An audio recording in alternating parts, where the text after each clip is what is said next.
ये साधक जो अपनी दिनचर्या ठीक नहीं रखते, ये उनके जीवन के लिए बहुत हानिकारक विषय है। हमारे लिए जितना नाम जप आवश्यक है, उतना ही प्राणायाम आवश्यक है, उतना ही व्यायाम आवश्यक है, उतना ही टहलना आवश्यक है, उतना ही सोना आवश्यक है, उतना ही सात्विक आहार आवश्यक है। ये बिल्कुल ध्यान रखें। तेरे दिन देखते हैं ना, ये बीमारी वो बीमारी, ये परेशानी वो परेशानी। तो सबसे पहली बात है, हम जब कहते हैं तो कोई समझ नहीं रहा, ब्रह्मचर्य की रक्षा की जाए। ब्रह्मचर्य बहुत बड़ा अमृत तत्व है। ये मूर्खता के कारण लोग इसे ध्यान नहीं देते हैं।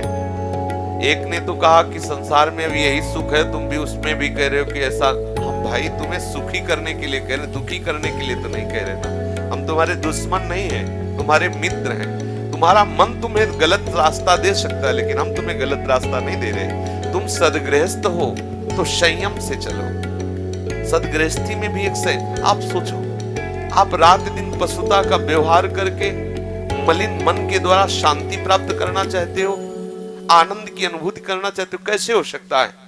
आप जब बीमार हो, आज नहीं, आज तुम्हारी यौवन अवस्था तुम्हें समझ में नहीं आ रहा, लेकिन ये तुम्हारी आदत तुमको कल कहां पहुंचा देगी तुम्हें पता नहीं। जब पहुंच जाओगे तब कोई रास्ता नहीं। कितने ऐसे बच्चे हैं जो इस बात में दुखी हैं कि मैं क्या करूं, आत्महत्या कर लूं, ऐसे आते हैं। कितने प्रश्न ऐसे आते हैं कि क्या मैं आत्महत्या कर लूं? देखो, पहुंचा दिया यहाँ, आपके मन ने वहां पहुंचा दिया जो अंतिम दुर्गति का केंद्र है। यदि आप गृहस्थ हैं तो 5 बजे तक उठ जाए।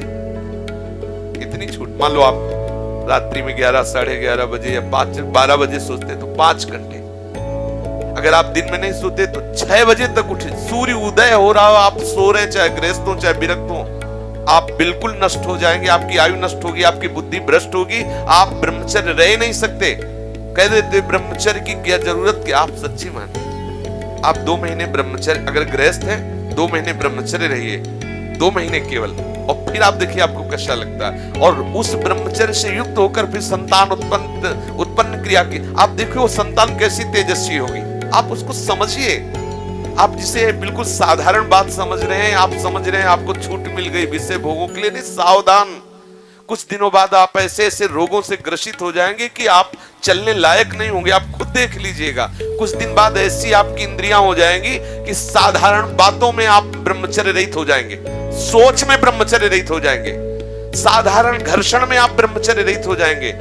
ऐसी स्थितियां आती हैं जिनमें मतलब कितनी दुर्दशा हो जाए, चाहे वो स्त्री शरीर हो चाहे पुरुष शरीर। ऐसा नहीं कि केवल ब्रह्मचर्य पुरुष शरीर के लिए, दोनों के लिए ब्रह्मचर्य है। अगर आप गलतियों से युक्त हो जाएंगे तो स्त्रियों में ऐसे रोग हो जाते हैं जिनके कारण उनको चलना फिरना मुश्किल हो जाता है, उनके शरीर की पूरी स्थिति बिगड़ जाती है। ब्रह्मचर्य दोनों के लिए आवश्यक है। कुछ लोग प्रश्न करते हैं कि गृहस्थ आश्रम में ब्रह्मचर्य का अस्तित्व नहीं।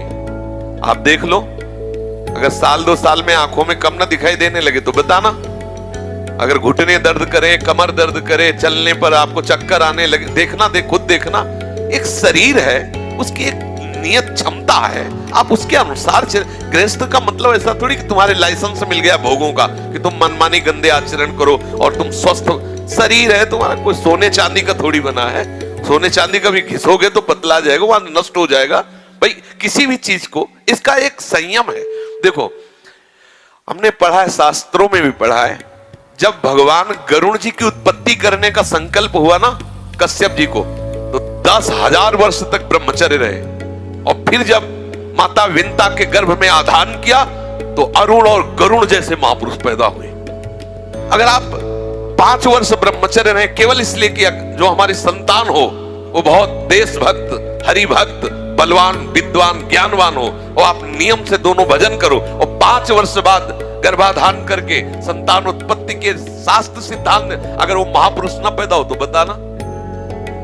अब ये खान पान ठीक नहीं, आचरण ठीक नहीं, पवित्र नहीं हो, एक किसान भी खेती को सुरक्षित और तैयार करता है तो उसमें अच्छी फसल होती है। तुमने ब्रह्मचर्य को जाना ही नहीं, इधर उधर से हर तरह से भ्रष्ट आचरण, अब वो संतान कैसे हुई?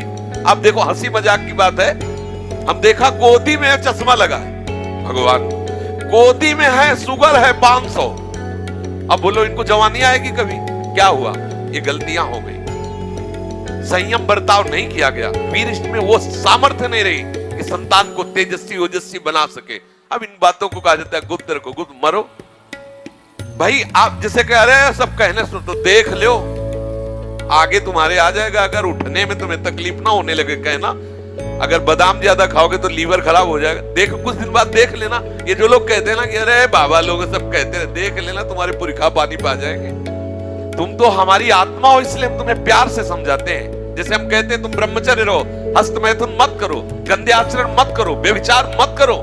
ये ब्याह की जो एक प्रक्रिया है आपको एक सीमित बांधने के लिए है कि आप भ्रष्ट आचरण न करें, आप धर्म से युक्त होकर भगवत मार्ग में चलें, आराधना करते हुए एक आराधक की तरह एक संयमित जीवन व्यतीत करें। लेकिन वो माना जाता है कि बाबा लोग हैं। कुछ लोग कहते हैं पहले खुद को देख लो, बाबा लोग जेल में हैं। एक खेती में सब फसल एक जैसी नहीं होती। अगर कहा जाए कि सब दुकानदार बेईमानी होते हैं या सब खेती में एक ही जैसी फसल नहीं, कोई गन्ने की भी फसल, गन्ने में भी कई क्वालिटियां होती है, आलू की भी कई क्वालिटियां होती है, ऐसे अलग अलग वृत्ति है, अलग अलग भाव है। तो हमारी बात को आज अगर नहीं मानोगे तो कल तुम्हें पछताना पड़ेगा, पक्का समझ लीजिए। संयम से चलो, गृहस्थ धर्म में रहते हुए भगवत प्राप्ति के योग्य हो जाओगे। जब आपको ऐसा लगे आपके पास तो व्यवस्था है, लगा कि अब मैं नहीं रह सकता, तो भगवान ने आपको इसीलिए रास्ता दिया गृहस्थ का कि आप पति पत्नी मिलकर के काम पर विजय प्राप्त करें। इसलिए नहीं दिया कि आप भ्रष्ट होते रहे। समझिए, आपके पास किला है, किले की आड़ से आप अपने को बचा सकते हैं, लेकिन विरक्त मैदान की लड़ाई है। ये जो लोग कहते हैं ना कि गुप्त रूप से नहीं, भूले न दे कुमार, ऐसा नहीं होता। भ्रष्ट आचरण वाले तुम्हारे पास चश्मा ही नहीं जिसे जानते हो कि कैसे विरक्त रहते हैं, रात दिन चलते हुए सच्चिदानंद तत्व में स्थित रहते। तुम्हें क्या पता, तुम्हें लगता है बाबा लोग हराम की खाते मौज मस्ती से रहते, हमको उपदेश करते हैं। अगर हमारी तरह तुम बैठ जाओगे ना, जैसे हम तुम्हें कहते हैं कि ऐसे रहो, तुम्हारे होश उड़ जाएंगे। ऐसे तो खिलवाड़ समझते हो क्या? मनी राम को पकड़ के ठीक प्रभु के चरणारविंद में लगाए रहना, तुम इसे खेल समझते हो क्या? एक बार भगवान शंकराचार्य जी ने देखा कि वो मछली पकड़ने वाले वो ऐसे एकदम एकाग्र हुए, ऐसे नहीं, वो बंसी डाल ऐसे बैठे हैं। नजदीक गए, बोले भैया कितने रुपए कमा लेते हो? बोले सुबह से शाम तक लगे रहते हैं, 50 रुपए तो आ ही जाते हो पहले के समय, शंकराचार्य जी के समय। बोले ठीक है, हम तुम्हें 2 घंटे के 50 रुपया दिलवाएंगे, बस तुम आश्रम में बैठ के नारायण नारायण नाम का कीर्तन करो, बढ़िया भोजन मिलेगा। चलो लियो आगे। अब वो आश्रम में कहा बैठो नारायण नारायण करो। जे ही बैठे और नारायण, तो उनको आग लगी। बोले महाराज हमें वो ठीक, वहां अगर एक को न मिले तो ठीक, तुम्हारे यहाँ नारायण नारायण नहीं। भजन करना जानते हो, कोई खिलवाड़ समझते हो? थोड़ी देर निर्विषय होकर मन को प्रभु में लगा के देखो क्या दशा होती है। तो वास्तविक जीवन जीने की चेष्टा करो। गृहस्थी कोई वो मार्ग नहीं कि तुम गंदे आचरण से चलो, ऐसा नहीं है। हम आपको दिखाएं, पति पत्नी सहित हैं और आजीवन ब्रह्मचर्य का नियम लिए हैं और 35 साल की अवस्था है, दोनों सुंदर हैं, अपने ही समाज में है, अपने ही पास है।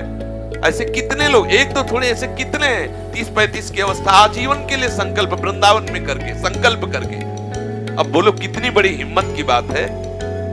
दोनों नौजवानों और संयम से भजन करने का नियम तो ये है। अब इनको कौन भ्रष्ट कर सकता है? जब स्वयं की सुंदरी पत्नी के साथ उन्होंने संयम का नियम ले लिया तो इन्हें कौन भ्रष्ट कर सकता है? ये जो उद्दंडता है इसे छोड़ो, बहुत हानि है, बहुत हानि। ब्रह्मचर्य हानि का मतलब है तुम रोज मर रहे हो, रोज मृत्यु को गले लगा रहे हो। एक नियम से चलो, एक संयम से चलो, जो एक शास्त्र मर्यादा है, तो उससे क्या होगा कि आप आनंदित रहोगे और एक दिन आपको वैराग्य हो जाएगा। उद्दंडता करोगे तो ये माया है तुम्हें नष्ट कर देगी। 4 दिन का जीवन है, जितना आपका वीर क्षय होता जाएगा उतने आपके यंत्र सब खराब होते जाएंगे। अभी जवानी है ना, तो अभी नहीं समझ में आता बाबा जी चिल्ला, ऐसे कितने लोग बोलते बाबा जी कहता है ऐसा वैसा। बाबा जी नहीं कहता, देख लेना, परिणाम देख लेना। ये तुम्हारे जितने भी अंग हैं, जो प्रधान अंग हैं, इनको जब वो पहुंचेगा नहीं ना, तो ये सब देखो, गाड़ी में न डालो पेट्रोल तो खराब हो जाएगा। और इसके बाद आप अच्छे अच्छे पदार्थ पाओगे तो लीवर में उतनी सामर्थ्य नहीं रहेगी, वो पचाना बंद कर देगा, आपकी बहुत हानि हो जाएगी। संयम से चलोगे तो आनंदित रहोगे। संयम एक बहुत बड़ा पावर है। सोचो कितना आनंद है उसके रोकने में, जिसके निकालने में आप आनंद समझते हो। ये शास्त्र जो अनुभवी महापुरुषों ने किया है, लिखा है, तो उसको हमें अनुभव करने की जरूरत नहीं, अपने गुरुजनों की बात मान लेते हैं। देखो, एक होता क्रिया से अनुभव करना और एक होता ध्यानस्थ अनुभव करना। क्रिया में तो तुम चूक कर सकते हो क्योंकि बहिर्मुख हो, लेकिन ध्यानस्थ में बिल्कुल ठीक वही अनुभव होगा जो तुम्हारे मन में आ रहा है। जो तुम्हारा मन अनुभव कर रहा, ठीक ध्यान के द्वारा योगी वही बात अनुभव कर लेता है और वही बात लिख, जो संत जन लिखे हैं तो बोले ये मेरे अनुभव की बात, मेरे अनुभव को उन्होंने क्रिया नहीं की, उन्होंने क्रियात्मक मन को पकड़ा और उसका अनुभव करके वो लिख रहे हैं। हमें बात मान लेनी चाहिए। गृहस्थी में हो, कभी आवश्यक हुआ संतान उत्पत्ति के लिए काम क्रीड़ा, जो नियम है उसके अनुसार चलो, कोई रोक नहीं।